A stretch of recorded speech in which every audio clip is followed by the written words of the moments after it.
Well, good morning. Yes, it's me, Kenny Polcari, your host of the party, and today is Tuesday, July 22nd, 2022, and it is another glorious morning here in Cape Cod. The sun is just coming up over here to my east, and the sea right behind me is just nice and calm as the bay goes out there to the Cape Cod Canal. In any event, here are the things you need to know to get your day started. Well, the S&P and Nasdaq, guess what? They made new intraday highs, but they're also in overbought territory, so be careful. Bonds, well, investors go for the 30-year.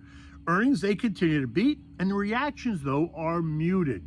Oil is down, gold is up, and the VIX, well, that's just kind of simmering. And what are we having for dinner tonight? We're going to have the sausage and peppers and onions. It is delicious for summer. Okay, stocks climbed, but ended the day mixed. Both the S&P and Nasdaq hit fresh all-time intraday highs at 63.36 and 21,077, but they pulled back slightly to only to close higher, but off those intraday peaks.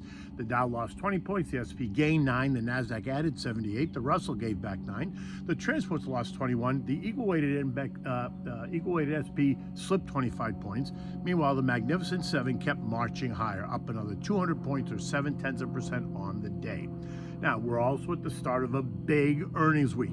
Of the 7 companies that reported yesterday, Cleveland-Cliffs and Domino's Pizza, Verizon, Ropers, CCK, ARE, and MEDP, only Domino's Pizza missed. That's an 86% beat rate, which now brings the season's overall rate to about 79% so far. So, not so shabby. This morning, we've already heard from General Motors, Danaher, Synchrony Bank, and Circle, and they all beat. Right? Still to come, though, are 20 more names, including Lockheed Martin, Raytheon, Halliburton, Pulte Homes, Northrop, Coca-Cola. Actually, Coke just reported as well. These are big plays, and investors are going to be listening closely to what they say about their outlooks going forward. Energy was the worst performing yesterday.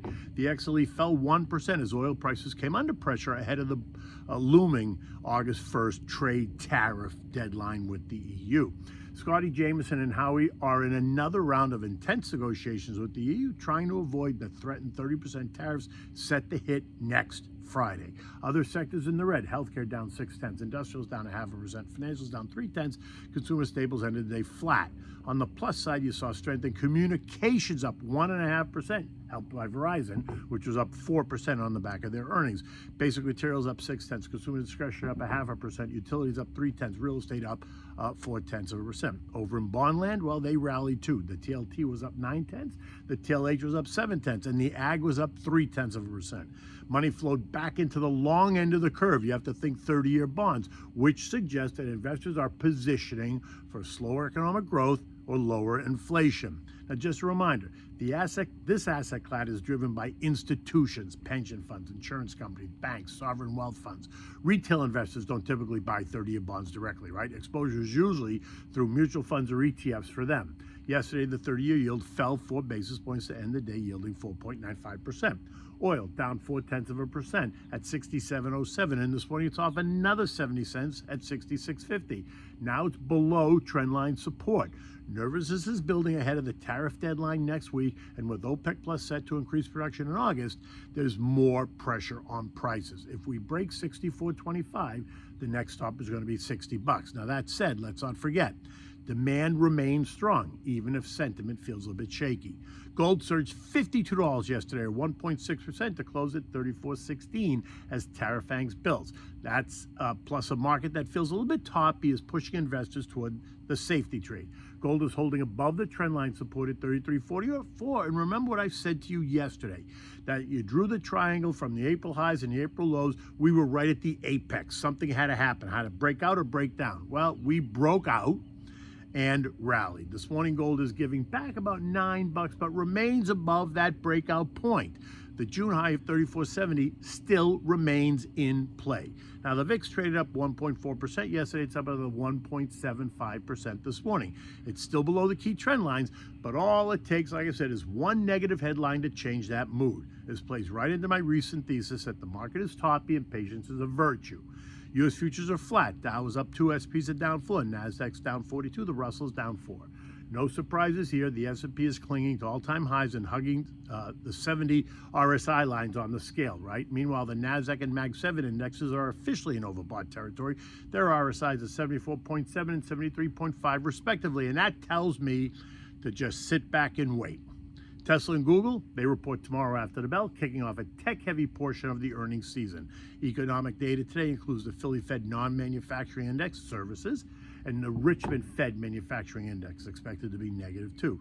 Over in Europe, markets are mixed to lower. The UK is up, but Eurozone stocks are under pressure. Thank you to tariff talks. Not clear yet, but negotiations are continuing. There's chatter that the EU might invoke the nuclear option, the anti-coercion instrument, the ACI, the trade bazooka. It would restrict U.S. access to EU markets. It would impose export and import restrictions and limit foreign direct investment. It's a last resort weapon designed to deter economic coercion, which right now is spelled TRUMP. Now, the S&P closed at 63.05, up 9 points. Right, we ticked as high as 63.36 before pulling back, and this morning action suggests the market is tired. The pullback that I've been calling for feels closer. Now, I'm still in that camp which says be patient.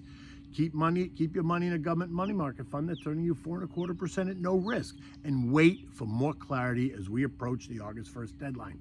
You want to talk strategy? Let's review the plan. Give me a call.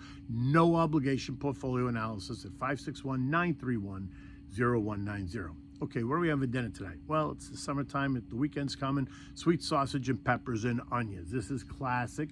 It's simple to make, it's full of flavor, and perfect for feeding a crowd on the weekend. Whether you're making subs or you're serving it up appetizer style, it's always a hit. So here's what you need. You need Italian sweet sausages. You can use hot. I prefer sweet. You need red, green, and yellow bell peppers that you're going to slice. You need yellow onions sliced. You need some garlic, right? A couple of cloves smashed. You need salt and pepper, olive oil, fresh Italian sub rolls if you're going to make submarine sandwiches. Now, you're going to preheat the grill to high so it's ready when you want it. In a large saute pan, heat some olive oil over the medium-high heat, add the smashed garlic cloves, and saute for 2 or 3 minutes. You don't want to burn the garlic, and you want it to be nice and fragrant. You want to toss in the sliced onions, let them soften for a few minutes, and you're going to add in the sliced peppers, season it with salt and pepper, cover the pan, reduce heat to medium, and let it all cook down until it's all soft and sweet. But don't let them get, take the cover off after a while because it'll get too wet, right?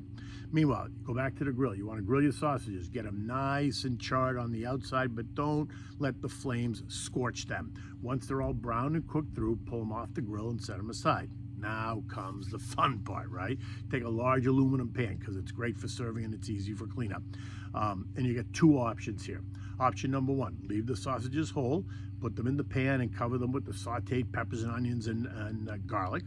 You can cover them with foil to keep them warm in the oven until you're ready to serve. Or option 2, you can slice the sausages into bite-sized pieces and then toss them into the pan with the peppers and onions all on top of them, right?